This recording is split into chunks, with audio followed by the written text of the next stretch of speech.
ese de entrevistas en El Mostrador TV. Saif Khan, este chico pakistaní que fue virtualmente acusado de terrorismo en Chile, no fue el delito en rigor por el que se le acusó, muy investigado y finalmente salió libre. Se sobreseyó, se archivó más bien la causa, el Ministerio Público ordenó no perseverar, y además el incendio en la cárcel de San Miguel. Ambos temas ligados al sector justicia, al sector Ministerio Público, al sector del Ministerio también. Para eso vamos a hablar con Paula Vial, defensora nacional. Ya segunda vez que estás acá, Paula, bienvenida. Muchas gracias. Vámonos primero al tema de Saif Khan.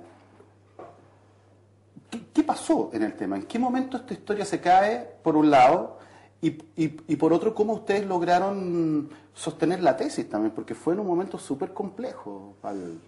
Mira, yo creo que la causa se cae bastante al inicio, y hubo un esfuerzo bien titánico por sostenerla. Creo que se dio una lógica al revés de lo que debiera ser la regla en la investigación de los delitos. Acá pareció que el afán, la preocupación fue por tratar de demostrar por qué sí había un delito y por qué él sí tenía participación al revés de lo que corresponde. Y en consecuencia, es decir, como que trató de armarse el cuento para ratificar el hecho de que efectivamente algo había ocurrido, ¿sí? Y cuando desde el inicio pareció bastante evidente que no había antecedentes suficientes, que no había elementos que vincularan a un delito, que no había un delito que poder demostrar, ni una participación eventual de Saif. Y yo creo que ahí la labor de la defensa fue fundamental. Una defensa independiente que lo que pretendió fue mostrar que se estaba armando un caso de la nada y que a él no le cabía ninguna responsabilidad en un ambiente muy hostil a una postura como esta, y que de alguna manera demuestra, ¿no es cierto?, lo imprescindible que es para los equilibrios del sistema que exista la defensa, que exista un personaje, ¿no es cierto?, que pueda ser representación de los derechos y las garantías de quien es perseguido, que sin afán de victimizarlo es un sujeto, una persona individual que se enfrenta al poder persecutorio del Estado, por lo tanto un desequilibrio natural evidente, ¿no es cierto?, y que requiere en consecuencia de algunas protecciones particulares.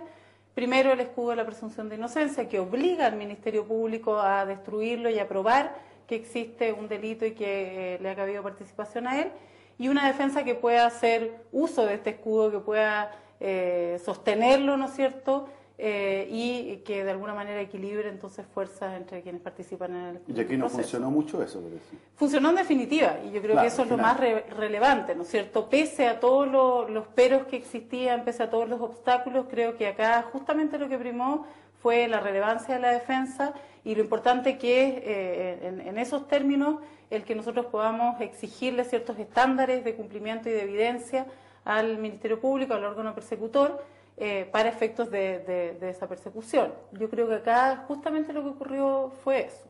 Pero de una u otra manera ayudó harto que el tema pasara de la Fiscalía Oriente a la Fiscalía Sur. Yo creo que eso es bien relativo, porque, o sea, finalmente son la misma institución. Yo creo que en todos los casos lo que debe ocurrir, ¿no es cierto?, es que prime el principio de objetividad, que es de muy difícil consecución, porque finalmente obliga al Ministerio Público a investigar aquello que favorece y aquello que desfavorece a un imputado en una investigación, y por lo tanto a descartar todas las posibles alternativas. Pero por supuesto con cierta racionalidad, con cierta lógica, es decir, tú no puedes realizar diligencias más allá de lo razonable, invirtiendo muchos recursos en ello, por el afán de lograr conseguir un logro, un éxito procesal, un éxito investigativo. Y en este caso creo que si bien efectivamente uno puede decir que se agotaron todas esas líneas, yo creo que probablemente esa evidencia existía mucho antes y debió haberse terminado con este asunto antes. Y particularmente ahora creo que lo que corresponde es que se dé un cierre definitivo de esa investigación y que no se genere lo que ha ocurrido, ¿no es cierto?, un manto de duda que impide que efectivamente aparezca evidenciada la inocencia y que hubo un error, una investigación que no lo estaba bien persiga siempre conducida. la sospecha, digamos. Que no lo persiga la sospecha, indudablemente, que se cierre y que se repare en ese sentido una investigación que no debió haberse realizado respecto a él, o que al menos no debió haber estado desde el inicio con una connotación de certeza, que es la que tuvo esta investigación. Yo, dentro de lo que he podido conversar con gente que estuvo ligado al tema, y pasaron cosas muy increíbles como errores brutales en los informes de la DIPOLCAR, de la Dirección de Inteligencia Carabinero, pero así confundiendo que las llamadas, por ejemplo, que efectivamente habían llamadas a alguien ligado con el doctor, pero no pertenecían a él. Eran como 100 llamadas en una línea, era como el cuarto eslabón de la cadena, es decir, como un teléfono o sea, es como esto, ¿cómo se llaman? Los 7 pasos, los 10 pasos, no sé qué. Finalmente ahí podías llegar a SAIF, pero claro, era como que no evidenciaba ningún tipo de relación con ninguna institución. Sí, eso me sorprendió, digamos, el nivel de negligencia por un lado de la DIPOLCAR y por otro el tema de ir relacionando cosas que objetivamente algunas eran falsas. Sí, yo creo que esa es la gravedad final del tema. Pero quiero llevarte respecto a este mismo tema.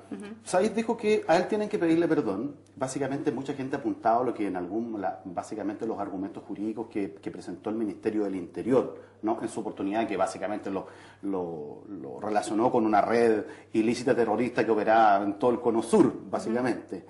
Y él está pidiendo perdón. ¿Cómo ves tú eso? ¿Es posible que alguien pida que el Estado o que de pronto las autoridades debieran pedirle perdón a alguien cuya investigación, a alguien que fue objeto de investigación y que después esa investigación se cayó? Yo creo que hay dos planos. Nosotros lo hemos mencionado a partir de muchos casos. Hoy se agrega el de SAIF, pero nosotros hemos señalado en muchas oportunidades la situación de los hemos llamado inocentes, que son personas que han estado privadas de libertad, que han sido sindicadas como participantes en un delito y que luego han sido absueltas, han sido declaradas inocentes. Y en ese caso lo que uno espera efectivamente es que, no obstante, y esa es la segunda línea, ser razonable realizar e iniciar una investigación, desarrollarla para poder aclarar un evento que es necesario determinar si es constitutivo de delito o no y si en él le cabe participación a una persona determinada o no, cuando lo que el resultado de esa investigación muestra es que había una equivocación y que esa persona no tenía relación con esa investigación o que no tenía participación en un acto que pueda ser considerado un delito, lo que corresponde es, yo creo, hidalgamente reconocer que uno se equivocó, sobre todo porque, igual como a SAIF, a muchas otras personas, ¿no es cierto?, se trata de eventos que afectan muy drásticamente sus vidas, ¿no es cierto?, en muchos casos las destruyen de alguna manera, es muy difícil reconstituir, porque además desafortunadamente también la cobertura mediática no es equivalente entre la primera sindicación, ¿no es cierto?, cuando aparece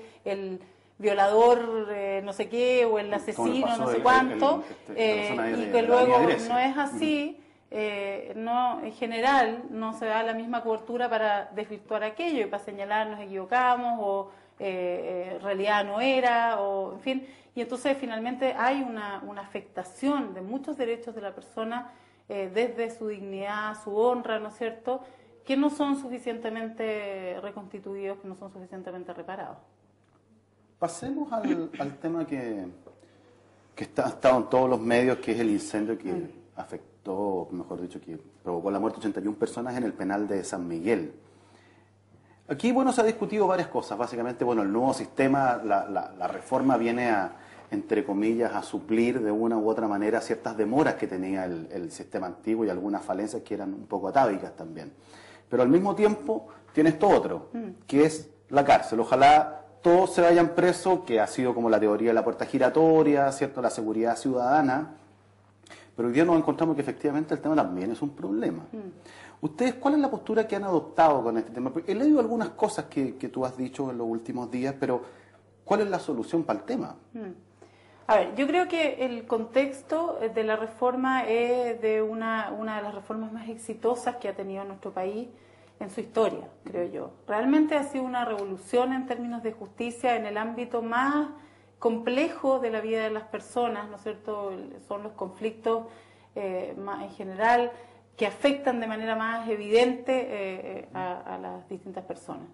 Y entonces, en ese contexto exitoso hay muchas virtudes que esta tiene, una de las cuales es precisamente el hecho de que se pueda contar con una justicia oportuna, que en términos prontos, ¿no es cierto?, entregue solución a estos conflictos, que es transparente, que es pública, donde los roles están suficientemente distribuidos, donde se procura un equilibrio entre aquellos, y eso es evidentemente algo que se tiene que reconocer. Ahora bien, precisamente a partir de aquello, y yo creo un entrecomillado sentido de la eficiencia, lo que ha ocurrido es como una externalidad no presupuestada o no suficientemente anticipada, que ha aumentado en términos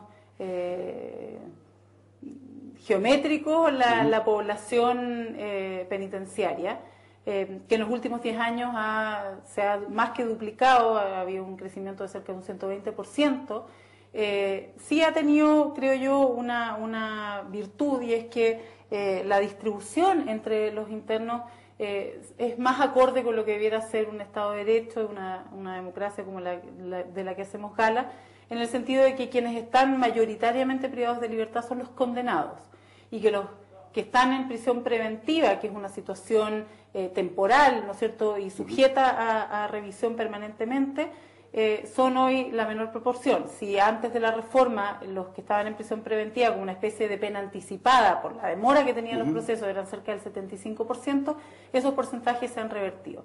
Pero en el último tiempo, precisamente por la connotación negativa que se le ha dado al carácter garantista de la reforma y las modificaciones que ha ido sufriendo durante estos 10 años, que han disminuido persistentemente las garantías, se ha hecho mucho más sencillo la obtención de la prisión preventiva, transformando lo que debiera ser la excepción en una especie de regla general. Hay algunos delitos que desafortunadamente hoy son prácticamente inexcarcelables, y eso ha hecho que haya aumentado hoy proporcionalmente también la población en prisión preventiva. No en los términos que teníamos antes de la reforma, pero sí preocupantemente. La agenda corta tuvo un efecto muy evidente, muy directo en los delitos de mayor connotación, que son los que estaban involucrados en ella. Había un aumento de cerca de un 11% de las prisiones preventivas, y eso evidentemente son todos factores que confluyen, que contribuyen al aumento de la población penitenciaria. Y entonces, como consecuencia, para cerrar la idea,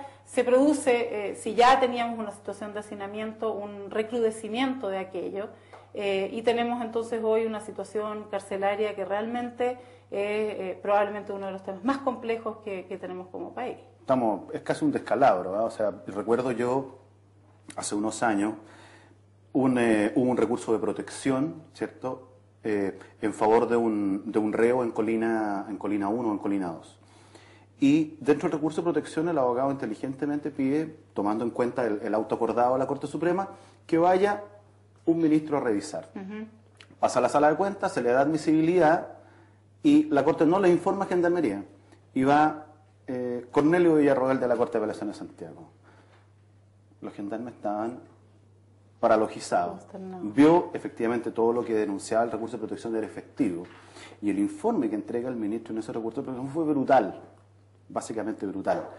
Entonces, ha salido en todos los diarios, tanto jueces de garantía como la misma fiscal de la Corte Suprema, es siempre la misma historia. O sea, la verdad es que es difícil que cambie, porque la cantidad de recursos que se necesitan.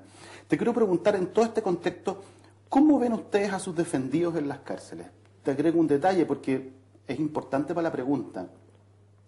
Hace un tiempo atrás, los jueces de garantía empezaron a ver que en la penitenciaría había un hacinamiento ya inhumano. La gente dormía en los patios, se tapaban como podían, no habían colchones, nada. Y empezaron a mandarlo a Santiago 1.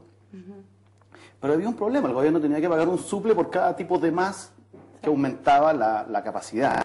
¿Ustedes cómo están viendo eso? Hoy día Gendarmería sigue teniendo ese poder de enviar a quienes quiera a cualquier lugar. En San Miguel, solo que me alargue tanto, pero había un chico que estaba cumpliendo una pena irrisoria por ventas de CDs pirata. Puede que lo hayan pillado 30 veces haciendo eso, pero por esa razón esté preso. Pero la contaminación criminógena que él tiene al interior del tema es muy brutal también. Mira, yo creo que, a ver, la situación de las cárceles desde hace mucho tiempo es insostenible, pero ha hecho más acucioso el tema de más urgente solución y de un involucramiento mucho más nacional